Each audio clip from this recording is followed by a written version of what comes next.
नाज़रीन, परडेही वज़ीर बिलावल भुट्टो ज़रदारी चयो आहे त श्रीनगर में 20 इजलास करे भारत सदारत जो गैर कानूनी इस्तेमाल करे रहियो आहे। कश्मीर मसलो आलमी सतह ते थियल तकरार आहे। कश्मीर मामले ते नतीजा ॾींदड़ ॻाल्हियुनि लाइ साज़गार हालतूं पैदा करण भारत जी ज़िमेवारी आहे। आज़ाद कश्मीर जी कानून साज़ असेंबली में ख़िताब कंदे परडेही वज़ीर बिलावल भुट्टो ज़रदारी चयो त भारत में हिकु अहिड़ी जमात हुक्मरान आहे जेका फासिज़म ऐं मज़हबी जुनूनियत ते यकीन रखे थी। जम्मू ऐं कश्मीर मसलो नंढी खंड जी वर्घाई जे अणपूरी एजेंडा आहे। नियाजी साहब का शुक्रगुजार हूँ।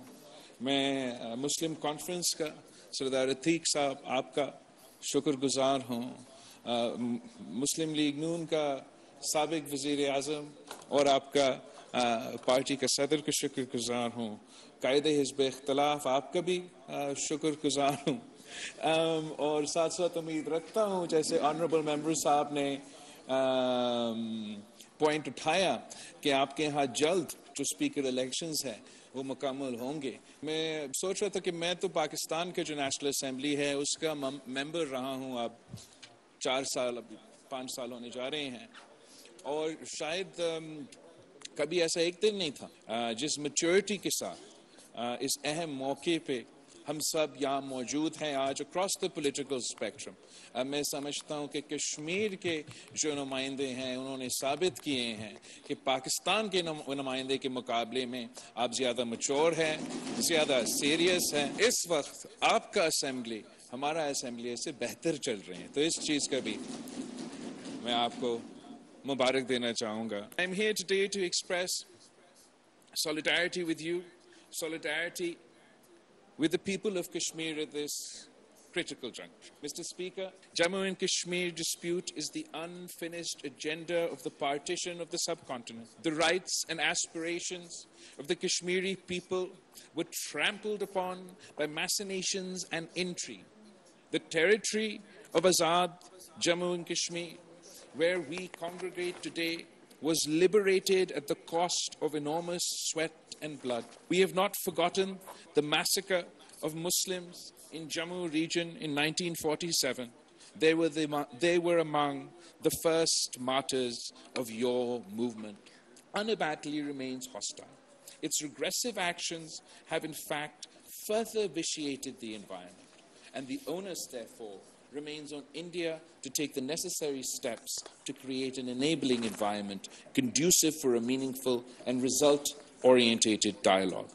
During my recent visit to Goa to attend the SCO meeting, I repeatedly said that India would have to revert to the situation on the 4th of August 2019 to work out a way forward.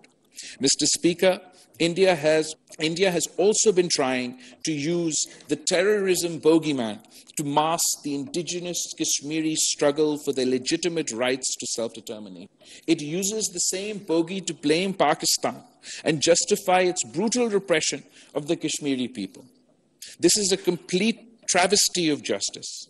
There is a clear distinction between terrorism and a people's genuine quest for freedom.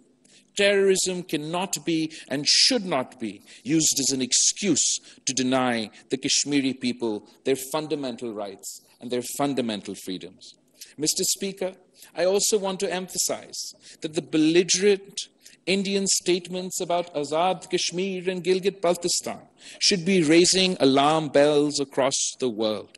These are not isolated statements. They epitomize a political party that nurtures and hones fascist majoritarianism and religious jingoism. If 1 billion people are economically and politically incentivized into hate-mongering, the results can be disastrous. We could be sleepwalking towards South Asia's Armageddon. Notwithstanding India's military and political rhetoric, Pakistan has exercised maximum restraint. Pakistan does not want another conflict. However, it has the will and capacity to respond forcefully and effectively and defend resolutely against any act of aggression. जनाब speaker, जितना चाय पीना चाहते हैं हम उनको पिला सकते हैं, हम अपना वतन दफा करना जानते हैं. जनाब speaker, justice delayed is justice denied. I appeal to all men and women of conscience across the world to urge the occupying forces of India to, one, rescind its unilateral and illegal actions of the 5th of August 2019 and the subsequent steps, two, implement fully the relevant UN Security Council resolutions and allow the Kashmiri people to freely exercise their right to self-determination through a UN-supervised plebiscite. Three, to provide solemn assurances that it will not change the occupied territory's demographic composition and not allow non-Kashmiris to acquire property or residency in Jammu and Kashmir. Four, to halt its human rights violations in occupied Jammu and Kashmir.